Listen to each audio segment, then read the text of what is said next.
Srikanth Cornish, Haryana தேர்தல் பார்த்திருக்கிறோம். அதுக்கு முன்பு இப்போ மகாராஷ்டிராவினுடைய தேர்தல் தொடர் வெற்றிகள் விமர்சனங்களை தாண்டி பாஜக பெறுது அப்படின்றதும், காங்கிரஸ் கட்சி முக்த் பாரத் அப்படின்ற ஒரு எல்லையை நோக்கி பாஜக தீவிரப்படுத்துவதனுடைய விளைவுகள் தான் இதுவா?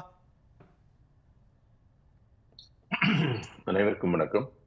அதாவது இந்த தேர்தல்ல இனி வரக்கூடிய எந்த தேர்தலாக இருந்தாலும் மக்கள் இப்பெல்லாம் சிந்திச்சு தெளிவாக வாக்களிக்கிறார்கள். அதாவது இந்தியா எப்படி நிலையில இருந்தது, மோடி அவர்கள் கரத்தில் கொடுக்கப்பட்ட போது அது எந்த நிலையில், எத்தனை கடனில், எத்தனை ஆபத்துகளில் இருந்தது, இன்று எப்படி இருக்கிறது அப்படிங்கறது பாக்குறாங்க.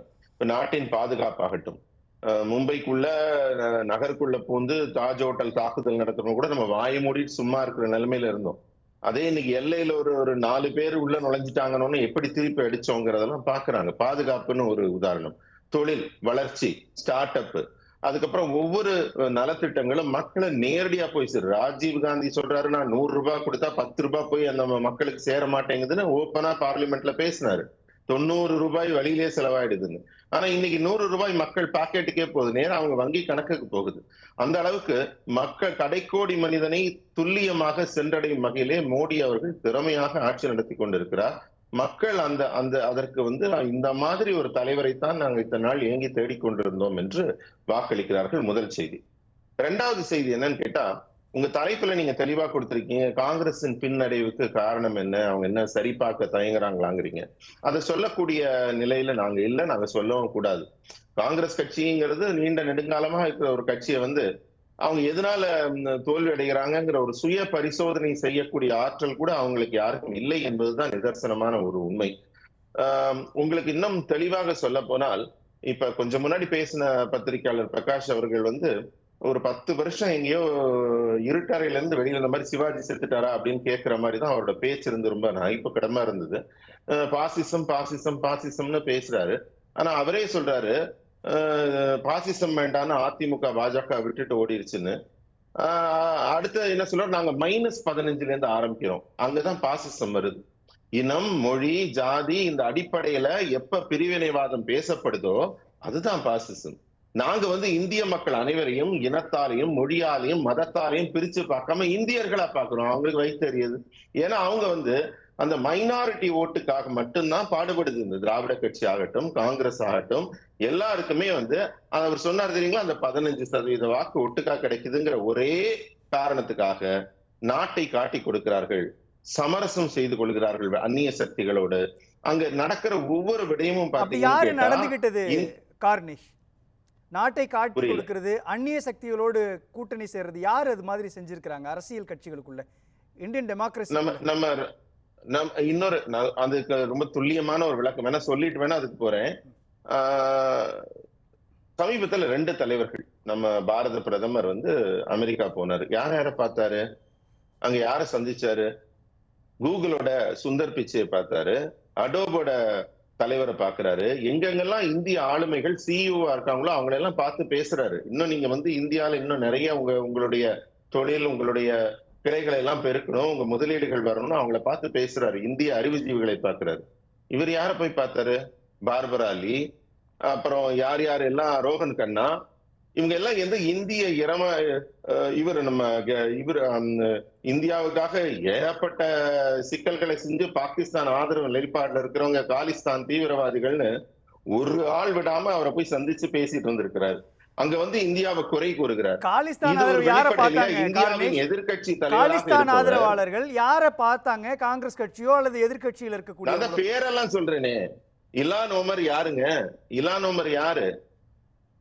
அடிப்படை தீவிரவாதத்தை ஆதரிக்கும் ஒரு சிறுபான்மை குழுவை ஆதரிப்பவர். பார்பரா லீ யாரு? இவங்க ரோஹன் கண்ணா யாரு? காலிஸ்தானுக்கு ஆதரவு நிலைப்பாடு எடுத்திருக்கிறவர். சோ இவங்களை போய் சந்திச்சு காங்கிரஸ் கட்சி இந்த இடத்துல அந்நிய சக்திகள் துணையோடு இந்தியாவின் வளர்ச்சியையும் முன்னேற்றத்தையும் பாதிக்க செய்ய வேண்டும். அப்புறம் சொல்றாரு, ஒரு பெரிய காமெடி சொன்னாரு, அவரு கேட்க சிரிப்பா வருது. ராகுல் காந்தி ஒரு நிமிஷம், இந்தியாவினுடைய சுதந்திர போராட்ட காலகட்டத்திலிருந்து இன்னைக்கு வர காங்கிரஸ் கட்சியினுடைய பங்களிப்பை நாம நிராகரிச்சுட்டு போயிட முடியுமா? உங்களுக்கு வயது குறைவா இருக்கிறதுனால உங்களுக்கு தெரியல போல இருக்கு. இந்தியாவுக்காக போராடின காங்கிரஸ் கட்சி இது இல்லைங்க. இல்ல வயது அந்த அடிப்படையில காங்கிரஸ் நம்ம கட்சி சொல்லணும்னா அப்பவே வரலாறு காந்தி எல்லாரும் ஒரே பிடிச்சு மாதிரி தான் வைப்பாங்க. படிச்சிருப்பாங்க இது கார்னேஷ். பிஜேபிக்கு என்ன சம்பந்தம்னு இது கேளுங்க. இந்திரா காங்கிரஸ். நான் ஒரே ஒரு விளக்கம் சொல்றேன். BJP க்கு ராகுல் என்ன காந்திக்கு இருக்கிற சம்பந்தம்? அறிவின் தெளிவு அந்த கட்சியில இருக்கவங்களுக்கு இல்ல, அதனால கஷ்டப்படுதுங்கிறாரு. 2 நாள் முன்னாடி ராகுல் காந்தி ஒரு பேட்டி கொடுக்கிறாரு. என்ன பேட்டி கொடுக்கிறாரு? ஒரு நிமிஷம் சார், நான் சொல்றதை கேட்டுட்டு பேசுங்க. 2 நாள் முன்னாடி ஒரு பேட்டி கொடுக்கிறாரு. என்னன்னா, அமெரிக்க நீதிமன்றம் அதானி மேல வந்து ஒரு பெரிய சுமையை சுமத்திடுச்சு. அவங்க வந்து என்ன சொல்றாங்கன்னா, கொஞ்சம் அமைதியா இப்ராஹிம், நான் சொல்ற கருத்தை கேட்டு உங்க பதில சொல்லுங்க. பதில சொல்லுங்க, நான் கேக்குறது. அது என்ன சொன்னாங்க? இப்ராஹிம் நான் வரேன் உங்களுக்கு. இப்ராஹிம் காத்துருங்க, நான் வரேன். நான் இல்ல இல்ல இருக்க வரேன் இருக்கு. இல்ல இப்ராஹிம் இந்திய கூட்டணி கார்னேஷ் நான் வரேன் உங்கள்ட்ட மீண்டும் வரேன். சொல்லுங்க இப்ராஹிம் ஒரு நிமிஷம் காத்துருங்க. இது ஸ்ரீகாந்துக்கான நேரம் நான் முடிச்சிட்டு வரேன். அமெரிக்கா ஒரு நிமிஷம் என்னோட வாங்க. 300 கோடி கடன் வாங்குறாராம் அமெரிக்கால. 2500 கோடி இந்தியால இருக்க 4 ஸ்டேட் கொடுக்குறாராம். அதுல திமுக ஸ்டாலின் வாங்கினாரா? ஆந்திரால YSR ரெட்டி வாங்கினாரா? யார் வாங்கினா? பாகல் வாங்கினாரா? எல்லாருமே இவங்க கட்சிக்காரங்க தான் வாங்கியிருக்காங்க. அப்ப நான் இவரே சொல்றாரு என் கட்சிக்காரங்க எல்லாம் வாங்கினாங்கன்னு. அந்த விஷயத்த தெரியாமலேயே தான் என்ன பேசுறோன்னே தெரியாம பேசிட்டு இப்ப 2 நாளா போனை ஆஃப் பண்ணிட்டு ஒளிஞ்சிட்டு இருக்காரு. பத்திரிகையாளர்களுக்கு எதுவும் பேட்டி கொடுக்கல. இந்த ஃபேக்டர் தான் மகாராஷ்டிரால சேல் ஆச்சா? இந்த வேலையை தெளிவா செய்யறவர் வந்து பிரகாஷ் சொல்றாரு, அறிவின் உச்சமாக இருக்கிறார். அவரை ஃபாலோ பண்ண தெரியல கட்சியில. அவங்க தோத்து போறது காரணம் என்ன தெரியுமா? இந்தியா முழுமைக்கு இருக்கான் காங்கிரஸ் எங்கன்னு தேட வேண்டியதா இருக்கு. இன்றைக்கு மாநில கட்சிகளுக்கு முட்டு கொடுக்கும் 3ஆம் தர லெட்டர் பேடு கட்சிக்கு அளவுக்கு அது சுருங்கி போச்சு. முன்னாடி எல்லாம் ஒரே மகாராஷ்டிரா தேர்தல்ல இந்த ஃபேக்டர் தான் உங்களுக்கு கை கொடுத்துச்சா? ஸ்ரீகாந்த், மகாராஷ்டிரா தேர்தல்ல இந்த ஃபேக்டர் தான் கை கொடுத்துச்சா உங்களுக்கு? ஒரு நிமிஷம், யார் லெட்டர்பேட் கட்சி? ரீகன் ஒரு நிமிஷம், யார் அந்த நிலைக்கு இறங்கிட்டாங்க? மாநிலத்துக்கு மாநிலம் எதிர்க்கட்சியா யார் இருக்கா? சரி, நான் உங்களுக்கு கேட்கறதுக்கு பதில் சொல்லுங்க. நான் சொல்லவா? விளக்கம் சொல்லவா? இப்ராஹிமுக்கு பொறுமை இருக்கா? நான் சொல்றேன். நான் சொல்ற பொறுமை இருக்கா கேட்க? நாங்க மகாராஷ்டிரால கூட்டணி அமைச்சோங்க. அந்த கூட்டணியின் தலைமையாக பாஜக இருந்தது. நீங்க மகாராஷ்டிரால கூட்டணி அமைச்சீங்க. நீங்க எதுக்கு தலைவரா? இப்ராஹிம் காத்துருங்க. இப்ராஹிம் நேரம். இப்ராஹிம் நான் வரேன், உங்ககிட்ட வரேன். நாங்க வந்து 149 இடத்துல போட்டிட்டு 123 இடம் ஜெயிக்கிறோம். நீங்க 100 கார்னேஷ் இப்ராஹிம் 2 பேரும் ஒரே நேரத்துல பேசினா கேட்காது. கார்னேஷ் இப்ராஹிம் காத்துருங்க. ஒரே நிமிஷம் இருங்க. இப்ராஹிம் கார்னேஷ் உணரவில்லை என்றால் ஒரே நிமிஷம் இருங்க. காங்கிரஸ் கட்சி காணாமல் போய்விடும் நிலைக்கு தான் போய் கொண்டிருக்கிறது. ஏங்க நீங்க காங்கிரஸ் முக்து இப்ராஹிம் சொல்லுங்க. நாங்க எதிர்க்கட்சியா இப்ராஹிம் நான் வரேன். நான் ஒவ்வொருத்தங்களா பேசலாம். இல்ல இப்ராஹிம் ஒரு நிமிஷம் இருங்க. இது கார்னேஷ்கான நேரம். நான் மீண்டும் வரேன் உங்ககிட்ட.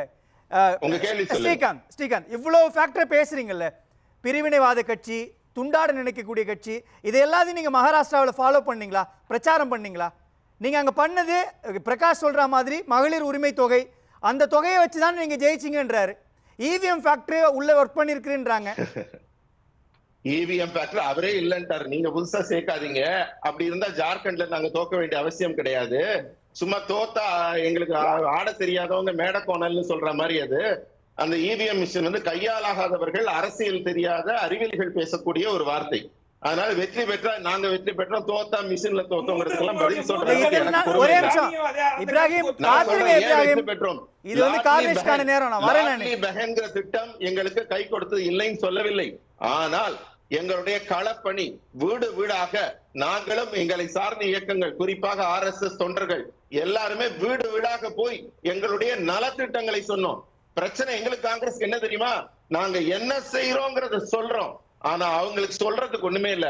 மோடி எதிர்ப்புங்கிற ஒற்றை புள்ளியில பொருந்தாத கூட்டணி. 40 வருஷமா பால் தாக்கரே என்னங்க பண்ணாரு? இல்ல இந்த கூட்டணி எப்படி நாடாளுமன்றத்துல ஜெயிச்சது? கார்னேஷ், இந்த கூட்டணி எப்படி நாடாளுமன்றத்துல ஜெயிச்சது, சட்டமன்றத்துல ஏன் ஜெயிக்கல? காரணம் என்ன? ரொம்ப ரொம்ப அறிவுபூர்வமா ஒரு கேள்வி கேட்டீங்க. ஜார்க்கண்ட் எடுத்துக்குவோமா உதாரணமா? ஜார்க்கண்ட்ல நாங்க தான் நீங்களும் அறிவுபூர்வமா பதில் சொல்லுவீங்கன்னு நான் நம்புறேன். கார்னேஷ், அறிவுபூர்வமா பதில் சொல்லுங்க பார்க்கலாம். ஆமா, அது புரிந்து கொள்ளக்கூடிய எதிர்தான், புரிஞ்சுக்கோங்க.